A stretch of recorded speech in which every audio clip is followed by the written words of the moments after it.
So over the next 20 minutes or so, I'm going to give the listeners insight into the Momentum Diversified Income Fund, which is proving to be exceptionally compelling in a world where solid, dependable income is becoming more and more scarce.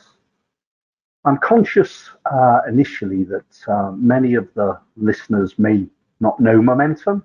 We're far from a household name. So if you'll permit me just for 10, 15 seconds, just to give a brief intro. We are an asset manager. We've got over 20 years heritage in the UK. We run about 5 billion in assets under management. That means that we're quite small. It helps us to be nimble and dynamic in the investment decisions that we make. Our core focus is multi-asset, which is a philosophy that we apply to the fund that we're talking about this evening. And a bit like Ben, really, we look for attractively valued quality investor opportunities across a wide range of assets. So not traditional value investing in that sense, but looking for attractively valued assets. And finally, we're a boutique. That makes us small, nimble, dynamic. But we've got the benefit of a larger parent group based in South Africa for security. So how do we manage investments? We have a simple, but we believe a very effective approach. We have clear objectives. So for the income fund, that's to provide a high income on an annual basis of between 4 and 5%. And grow the capital in line with inflation over the medium term. So quite a challenge just now, but it is over the medium term. And we seek to deliver those objectives with strategic asset allocation, investing around 4 key areas. The team of portfolio managers seek to optimize that allocation on a tactical basis, on a daily basis. Really taking account of the markets and the opportunities that we see ahead of us, and particularly relevant in today's markets that we're seeing just now. As I mentioned, we invest in 4 key areas. In the UK, we invest directly, where, as I say, we search for attractively valued quality companies. That leads us predominantly to the mid-cap market, and we have between 15 and 25 stocks in that area of the portfolio, and I'll come on to some examples of those later in the presentation.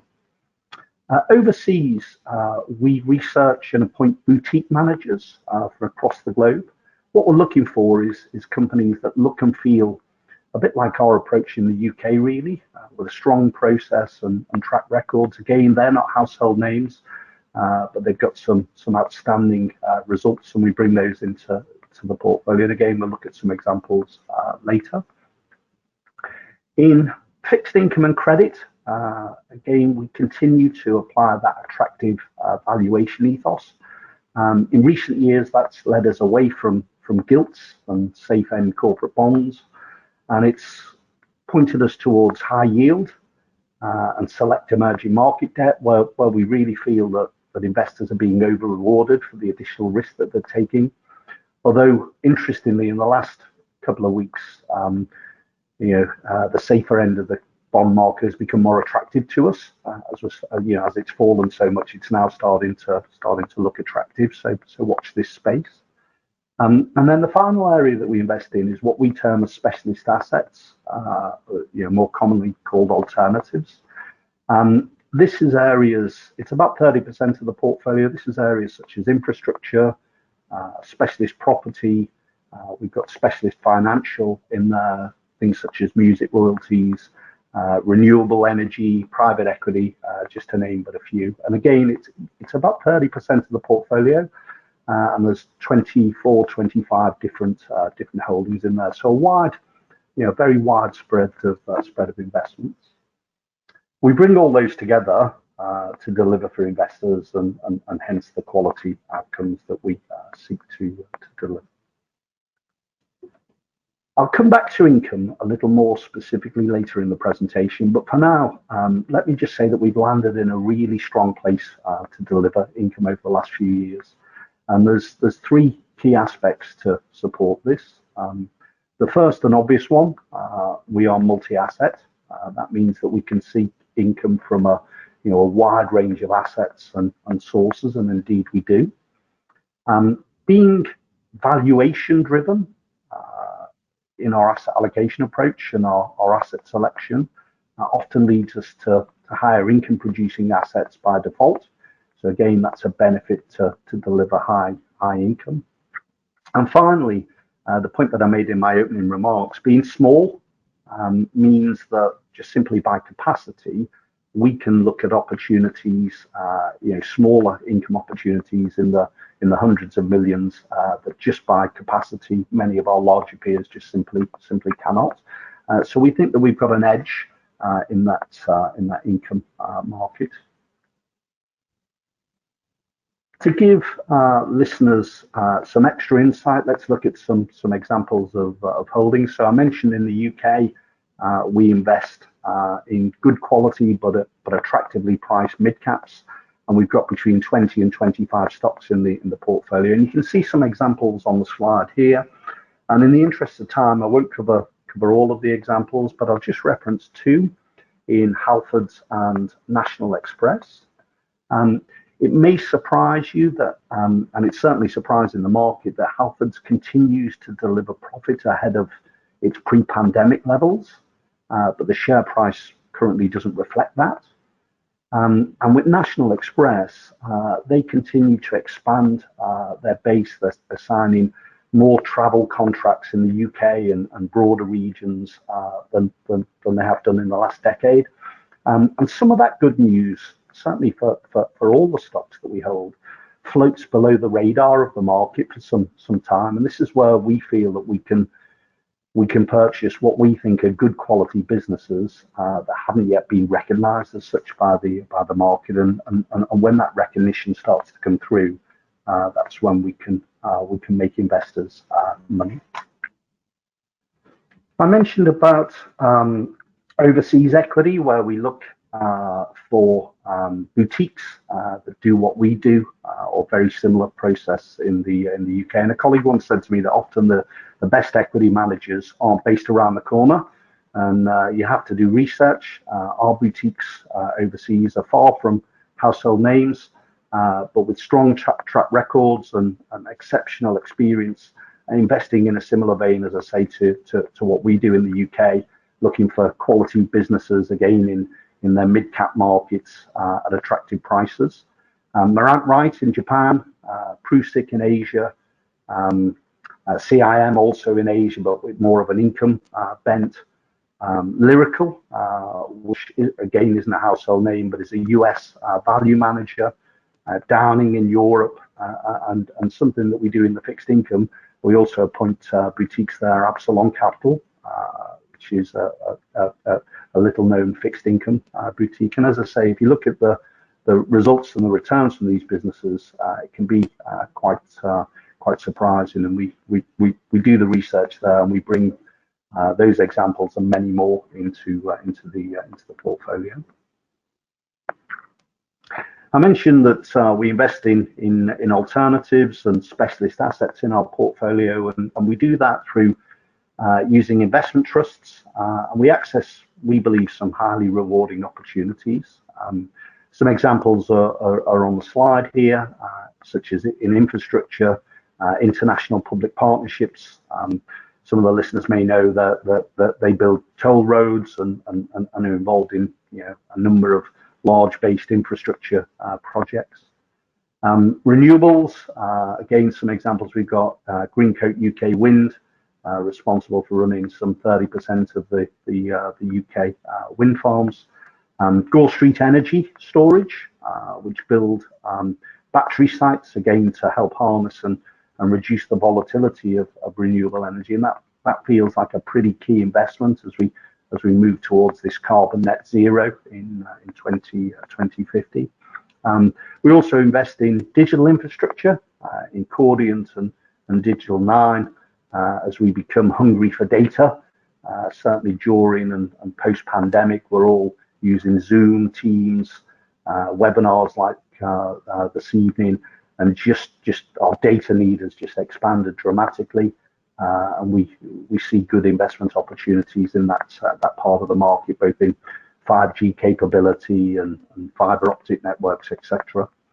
And one final example is in social housing, where an example of one of the holdings that we have is Home REIT. And this entity refurbishes derelict housing on the outskirts of cities, and it refurbishes them and then effectively leases them back to local governments to house homeless families. And the usual housing would be provided, in a hotel or a bed and breakfast. This is a very different approach. Good news for the families because they're getting a far better standard of accommodation. Good news for the local authority and the taxpayer because they're saving upwards of 50% less in rental costs over and above what they'd pay to a hotel or a bed and breakfast. But good news to us as an investor because we're getting a pseudo 5% plus income yield, backed or pseudo government backed by the local authorities, and they're just a small selection of the 24, 25 holdings we would have in that part of the portfolio. I mentioned about tactical asset allocation that our portfolio managers do, and they're extremely dynamic in this area, and one could argue that they've got to be, given the dynamic nature of the markets that we're in right now. You can see how active they've been on this sand chart. You can see more recently we've reduced fixed income and expanded our specialist assets as inflation and interest rates start to rise. That may well reverse in the months ahead as we start to see good opportunities in the bond market. And again, more recently, we've started to bring in defensive assets into the portfolio, which is the blue and the green, the blue being cash, and the green being defensive assets such as gold. And we hold those in the portfolio for a couple of reasons. One, as the name suggests, is for the defensive qualities that those assets hold, but also as dry powder for when we see future opportunities in markets, and that we have cash on tap to be able to explore those opportunities. From an income point of view, pretty bland slide, but I think it proves the argument. The income has been very consistent over a long period of time, and I'll come back to how we actually pay the income in the next couple of slides. From a capital point of view, it is an investment. It is open to market fluctuations. We did see a downturn during COVID. You can see on the chart here in terms of capital values. And we bought more risk assets at that point. We felt that the valuations were particularly attractive at that point, and it's proved to our investor benefit that we saw those holdings bounce back reasonably quickly over the next 12 months, 18 months or so. And then more recently, with the challenges in the market, has had a broad impact on capital values. But what I take from this chart is that over time, the direction of the capital is north. Yes, there will be some road bumps along the way, but overall, delivering on our objective of increasing the capital in line with inflation. I said I'd come back to income, and here it is. So you'll see on the chart in front of you that we gain income from a wide range of sources. Our income year runs from April to March. So every April, the portfolio managers agree a forecast of income for the year ahead. That forecast for this year as you can see on the chart, is 4.7. We then have a smoothing capability. So rather than pay the income as it arrives into the fund, the feedback that we had from investors was that there was a preference for smooth income. So we pay 1/12 of the 4.7 amount for 11 months of the year, and then deliver a balancing payment, paying out the full income that the fund has received in the 12th month.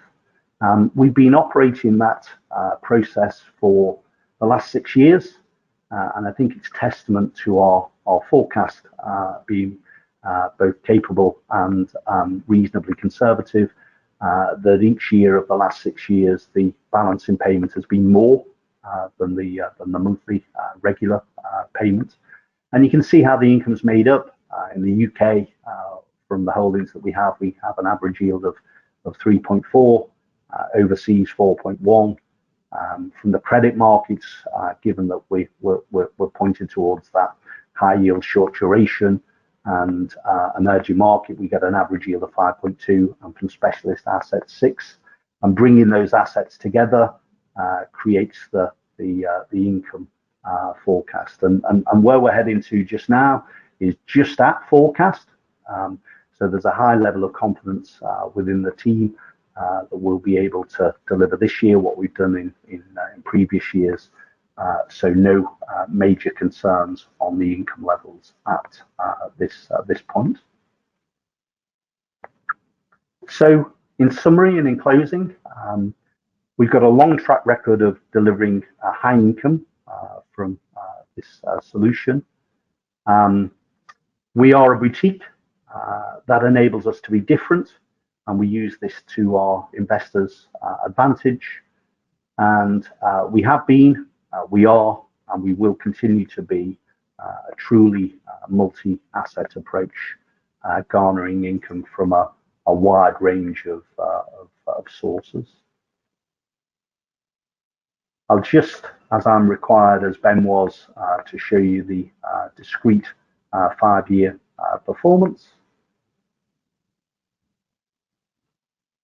I'll also put up our compliance wording for a moment and allow listeners to take that in. Steve, thank you very much indeed. Okay, let's kick off looking at equities. And the UK mid-cap is your focus. How big is your investable universe there? How many stocks are going to fit the criteria you need to be able to achieve the fund's objectives? Yeah, it's a good question.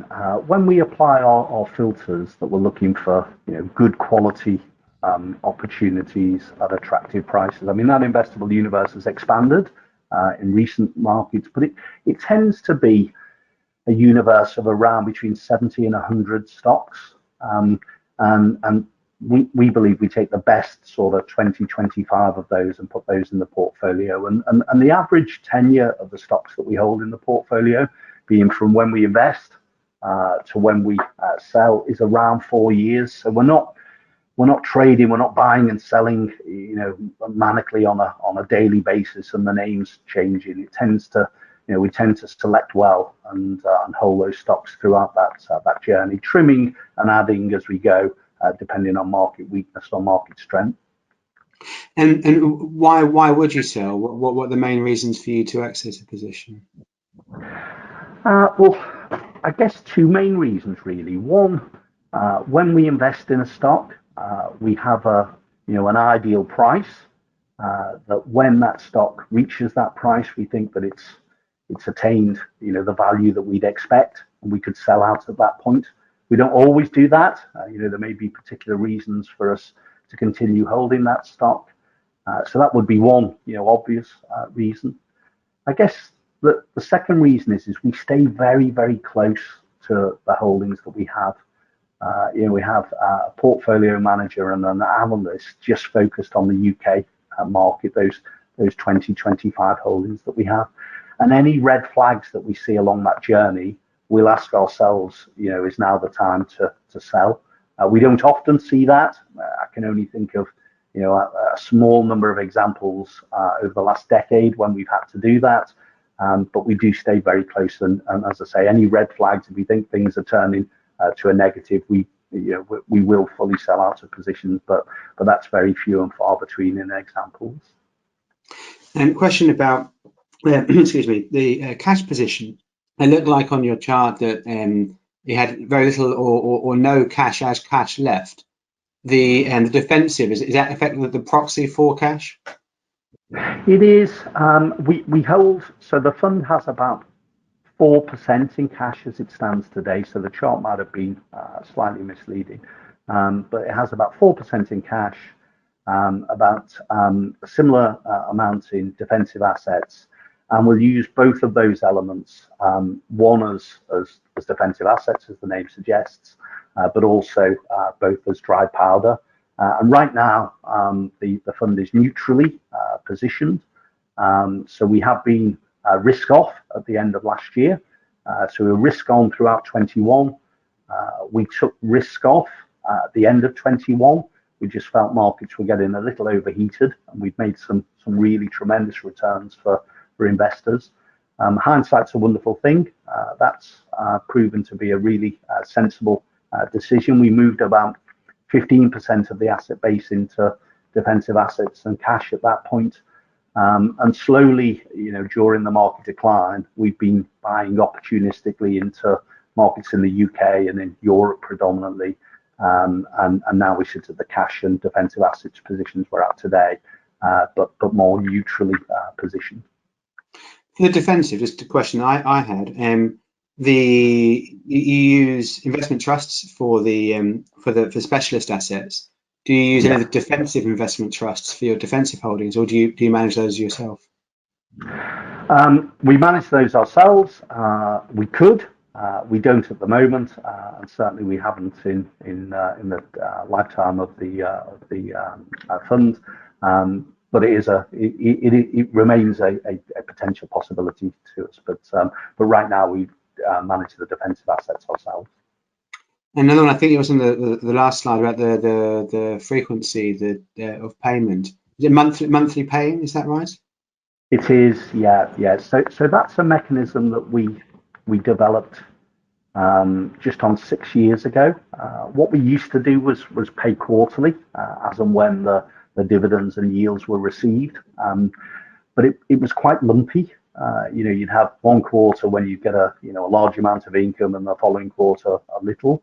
And the feedback we got from investors was, is there a way of smoothing that?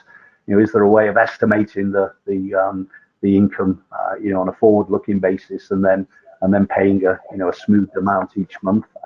We implemented that 6 years ago. It's working really well for us. As I say, we pay 11 months fixed payment and then a balancing payment in month 12. And over the 6 years we've been operating that, the balancing payment has always been greater than the monthly payment, which again I think is testament to how well we do the forecasting. I can imagine for someone for whom their investment income is their source of income, someone retired or someone who doesn't work, having that mechanism, and then the defensive assets and the multi-asset nature of the fund, that kind of seems to be is that the kind of target market for the kind of people who tend to invest? Yeah, it is. I mean, interesting. Half the fund is invested by true income investors, so people taking the income, because we see this. But the other half, 50% of the fund, is invested by people using the income as a proxy for growth. So they're reinvesting the income and just buying more units in the fund. So horses for courses. But yeah, core target market for this is your retired investor looking for strong, sustainable, regular income, which indeed the fund provides. Steve, we're about on time. Thank you very much indeed for joining and presenting this evening. You're welcome. Thanks, Roland, and thanks, listeners, for tuning in.